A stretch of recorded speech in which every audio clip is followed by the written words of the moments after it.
As a leader of a team, it's also your responsibility to elevate the rest of the guys. You have to get them emotionally to want to be better. You have to get them to an emotional space where they wake up every morning driven to be the best version of themselves. And in practice, for me, it was a chance to drive them, to challenge them. And this is where you have to know your teammates. Because if it's late, you just had a back-to-back and you had practice the next day and you show up, and guys don't feel like going through the motions, don't feel like practicing. It's important to know each and every one of them individually, personally, because then you know what nerve to touch. And if practice is more intense and harder than a Game 7 will be, then a Game 7 will be easy. But if it's not, then that's when teams start folding and capitulating. I think the best way to prove your value is to work, is to learn, is to absorb, to be a sponge. But you always want to outwork your potential. As hard as you believe you can work harder than that. And that's what I tried to do when I first came in the league. But basketball is such a direct competition sport.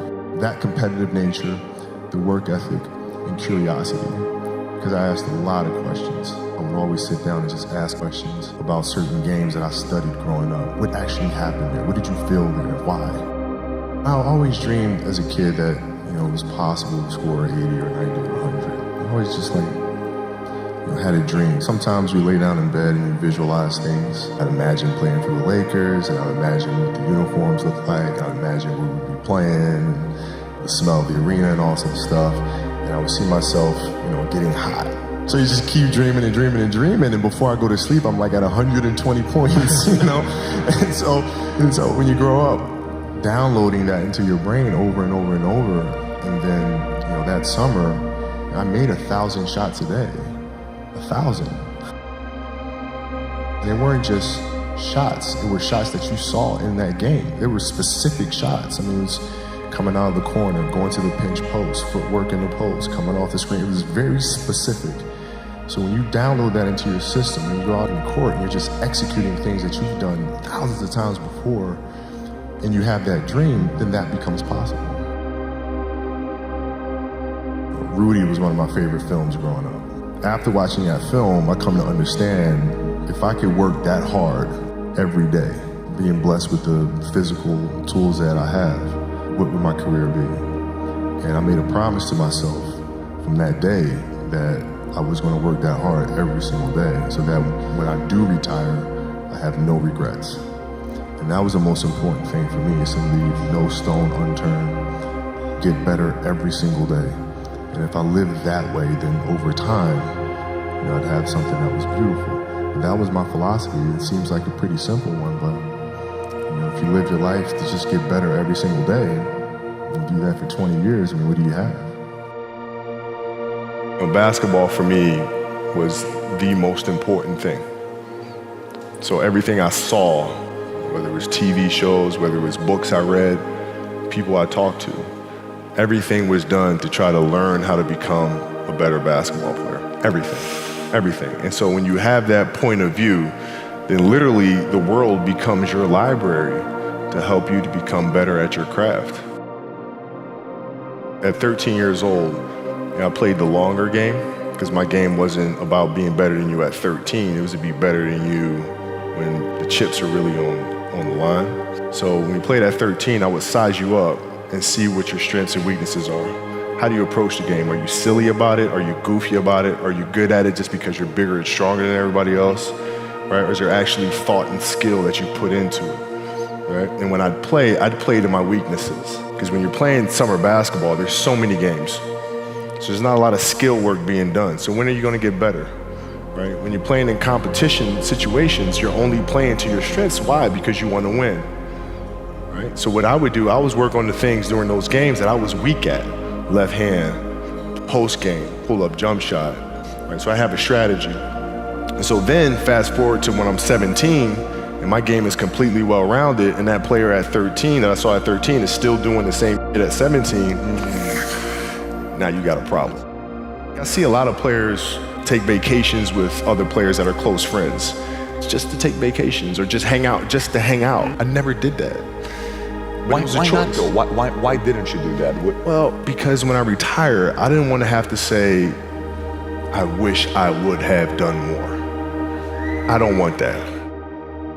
What were some of the factors you looked at on how to improve your game season after season? The game itself it's a complicated answer. So there are very tactical things in terms of footwork and geometry of the court. So you're looking at the court and looking at the 45-degree angles that the court is shaped in and how it needs to operate. That's one component to it. So looking at spots on the floor where you can increase your efficiency, right? You can be on the wing, but there's a certain spot on the wing that improves your angle to drive to the basket, right? So that sort of stuff. Footwork of the opposition, looking at the emotion of the opposition, their tendencies, their weaknesses, and all that stuff. Understanding the momentum of the game, how to create momentum shifts, where momentum shifts come from, all this sort of stuff. And then studying outside of that, right? Looking at different industries, looking at conductors, looking at writers, looking at actors and how they get into character, and then how do they keep themselves in that mental space. So looking at different industries, looking at nature itself, and learning from that and how you can incorporate that into the game. Man, it's a lot of studying. What is the conversation like with your wife and kids to say, listen, this is what I'm doing? How did that conversation go? Well, with the kids, it's different. So like the communication with our children is that Pops is working hard. This is the level of attention to detail you need to have in everything you do. So it's setting the example. Same thing with my wife. My wife's a stay-at-home wife. It's the hardest job, man. Right? So she works really hard at that. I mean, it's, and so her attention to detail with that as well are examples for our children. And then for my wife, it's, she's as competitive as I am. So she's like, listen, man, if you're gonna be out here training 8 hours a day, if you're gonna spend 9 months out of the year away from your family, you better win the championship. But it's a balancing act, and that's the thing that's important, is understanding that we have to have so much energy. Because for like Natalia and Gianna when they were babies, especially Natalia because she was doing prime years, and I go to practice and I'd train and I'd play the game and I'd come home and I'd be sore and I'd be tired. And she wants to go swimming, she wants me to take her to the park, she wants to just jump on my back or whatever the case may be. You can't say, I'm too tired, I'm going to lay down. That's not fair. She doesn't know what the hell's going on, right? And if this was a game, you'd suck it up and play. I play games with the flu. I play games with 102-degree fever, man. You can't do that. That is so powerful. Right? You gotta be on, man. Like sometimes I'd fly back. Like I'd play a game, to not miss my daughter's birthday, I'd fly back, be there for her birthday, and then fly back with the team, just to make sure I don't miss anything. You gotta lead by example. As parents, you gotta lead by example. If you want your kids to do whatever it is they want to accomplish in life, you have to show them. You can't. You gotta show them. And that's what I tried to do.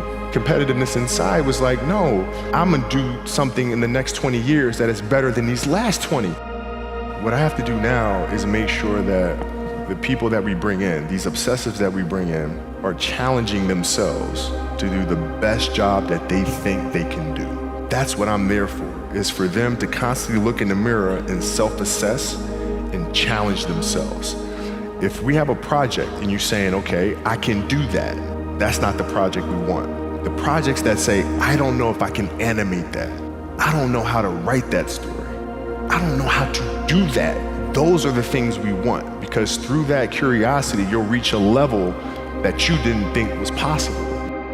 What is your recruiting approach? So if you're sitting down with me, I'm somebody you really want me on the team. What's your approach to recruiting? You want first place, come play with me. You want second place, go somewhere else. The Mamba mentality simply means trying to be the best version of yourself. That's what the mentality means. It means every day you're trying to become better. And it's a constant quest. It's an infinite quest. So starting at the age of 2, when I first started playing the game, and on and on and on, I always asked questions. I always tried to get better every single day. At 2, I could dribble a basketball. I could shoot a basketball on the Nerf hoop at the house. And I would go to practice with my father. I would observe my father. I'd sit and watch games with him. I just constantly looked for things to learn from. I'm very observant. I think the greatest fear you face is yourself, because we all have dreams, and it's very scary sometimes to accept the dream that you have. And it's scarier still to say, okay, I want that. It's scary because you're afraid that if you put your heart and soul into it and you fail, then how are you going to feel about yourself, right? So being fearless means putting yourself out there and going for it. No matter what, go for it. Not for anybody else, but for yourself. My goal is changed drastically as I got older. So like as a kid, I said, I want to be the best ever. Right? And now you go through your life and everything you do is try to be the best ever, be the best ever, be the best ever. And as you get older, you start understanding that those things are very superficial things. Right? And everybody has a different opinion about it. No matter what you do, I can win 20 championships. There's always an opinion on who's the best. Everybody has different opinions. And so I started really kind of understanding, maybe that's not the important thing. Maybe the important thing is to, how do we as a team grow? How do I help my teammates be better? So that was the first change for me. And then as I got older still, it became more about how are you inspiring others, right, to find themselves. That is the ultimate championship. So won 5 championships, that's great. Another team won a championship this year. Team's gonna win a championship next year. Those things come and they go. But what stays is how do you use your passion and use that to inspire somebody else to create their passion? And then how can they pass that on to the next person? That is true success. Dreams, they should be pure. I think a lot of times when we're born into this world, we actually wind up going backwards. And it seems like the more we mature, the more responsible our dreams become. And the more governors we put on ourselves and our ability to dream. So it's not a matter of pushing beyond your limitations or expectations. It's really a matter of protecting your dreams, protecting your imagination. That's really the key. And when you do that, then the world just seems limitless.